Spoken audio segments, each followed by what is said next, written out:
What's up guys, it's ashnichrist. Welcome back to my channel where I teach you to pursue your dream of being a master streamer.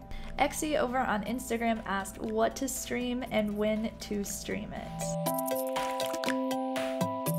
So knowing what to stream can either help you grow or keep you from getting anywhere. If you're not growing, I definitely recommend looking at what you're streaming and seeing if that's the problem. But aside from having a really solid game that is going to promote growth for you, it's also really important to have a schedule. If you don't have a schedule on Twitch, you are much less likely to see any kind of success. This is because Twitch is live content. So instead of just publishing a video and people showing up consistently years after that video is posted, Twitch is live. They only have one time to be able to actually experience this session and to interact with you. People know when Game of Thrones is going to come on, right? And they wait the entire week for that new episode. Sometimes they'll even have viewing parties or they'll do something special for it, and you want people to have that same kind of anticipation about your stream. So let's see if we can figure out what you should stream and when you should stream it. So obviously, first and foremost, you want to have and maintain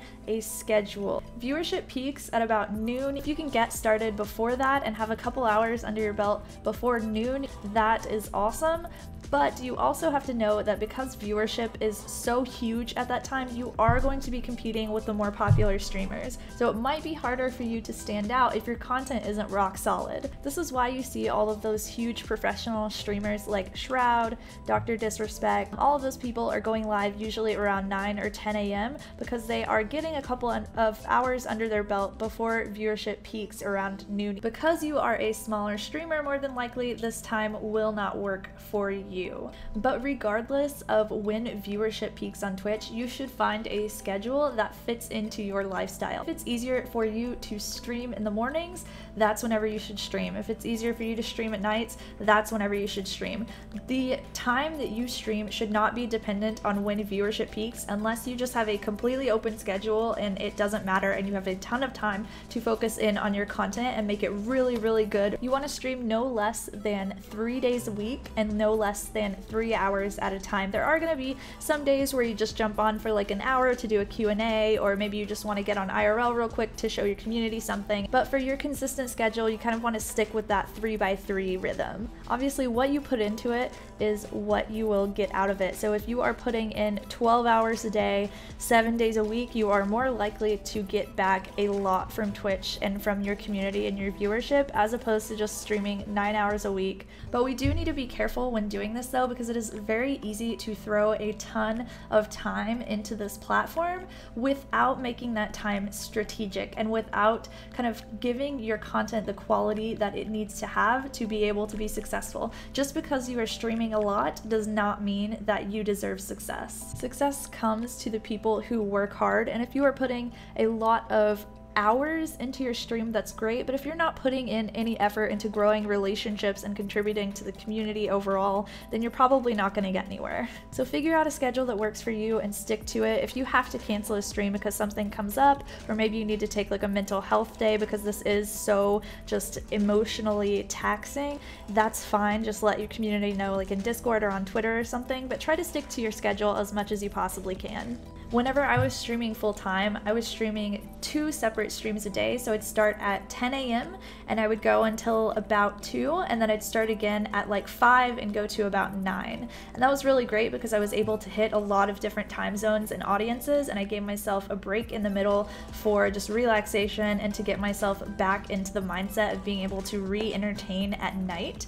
But that was not a schedule that I could maintain. So now I feel much more comfortable with something that is maybe 4 days a week consistently, and then 4+ hours per day, and then just adding in streams as I feel like I want to. This is all about knowing your own limits, knowing what's going to work for you, and just sticking to that. Even though you may be tempted to throw a lot of energy into this, sometimes that is not good for you in the long run. It's actually really great if you can start low and then build up from there. So try like 2 or 3 weeks at maybe 3 days a week try the next couple of weeks at 4 days a week. Okay, so the schedule is really important, but let's jump into what you want to stream.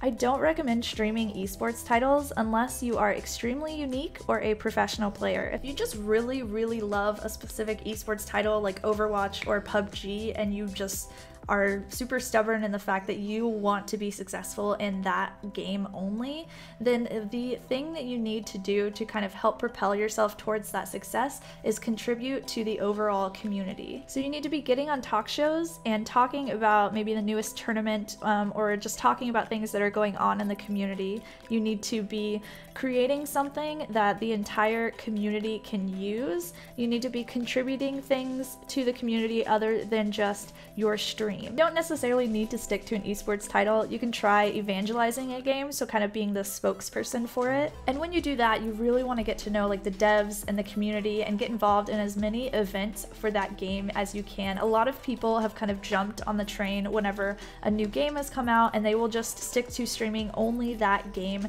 consistently for a while. Even after the initial boom of the game, after it has kind of been super popular and less people start playing it, then these other people that have been streaming it for a long time start to stand out and can eventually reach like partnership or get hundreds of viewers that way. You want to be playing something that you truly enjoy. You don't want to just be playing stuff because it's strategic, but this is a great way to kind of like get your stream a little more out there and a little more noticed, and really like developing a relationship with the people that also really love that game, so you're building a community out of it.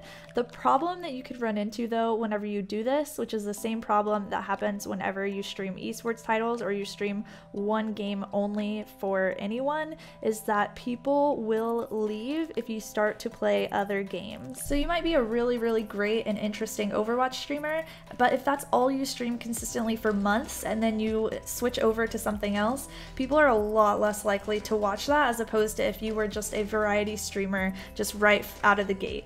Another thing you can do is try to find a game that you enjoy that has a lot of viewers but not a lot of streamers. So if I was going through this directory right now and trying to find something to stream, assuming that you don't already have a content calendar set up for this, which you should, and I'll go into that in another video, but if you are just trying to find something right now, I would probably go all the way down here and look for something that has like about 4,000 viewers, because I know I'm gonna stick out in a community like that.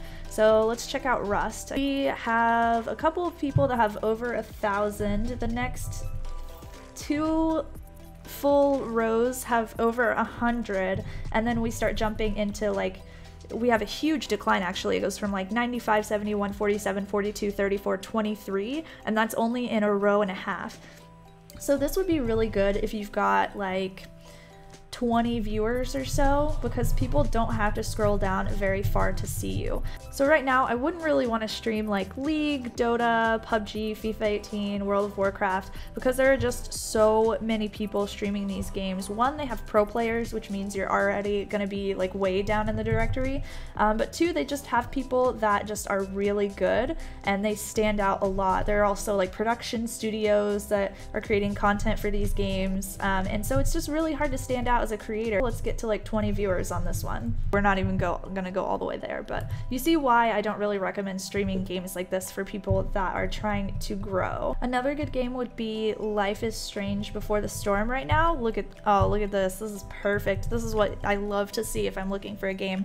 So the first stream has over 3,000 viewers, but then it jumps from 131 down to 22. So this one, if you can get 20 viewers, you're gonna be in the top 4 streams on this game. This is a great game to stream right now if you are a smaller creator. So let's do one more.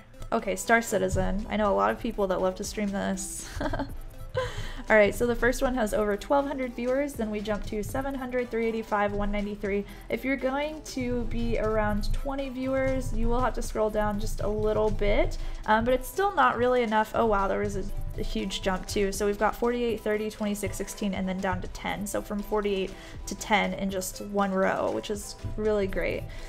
So if you have about 20 viewers, you're gonna stick out on this one too, and especially if you're doing something unique and people can physically see that in the thumbnail, then they're gonna be more enticed to click on your content and to check out your stream. All of that information really helps if you're looking to be really strategic with the way that you pick your games, but you don't necessarily have to do that. I think at the end of the day, you need to be happy with your content, and if happiness for you comes from growth, then being strategic about your game is a smart choice. If happiness for you comes from just enjoying whenever you're streaming, then just play what you want and build a community based on how much fun you are having. You just have to be happy. If you're creating this content and you're not enjoying it because every single time you're trying to be strategic, it's probably not going to work out for you in the long run. So make sure that the strategy is still keeping you happy too. I mean, you want people to see that you're enjoying what you're doing. That is really the best kind of content to watch, is just somebody who's having a fun time, not somebody who is suffering through something because they think that is strategic and it's going to grow their channel.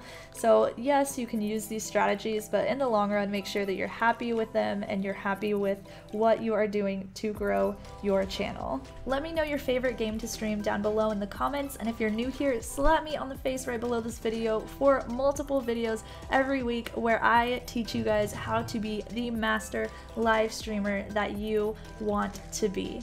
I'll see you guys in the next video. Bye!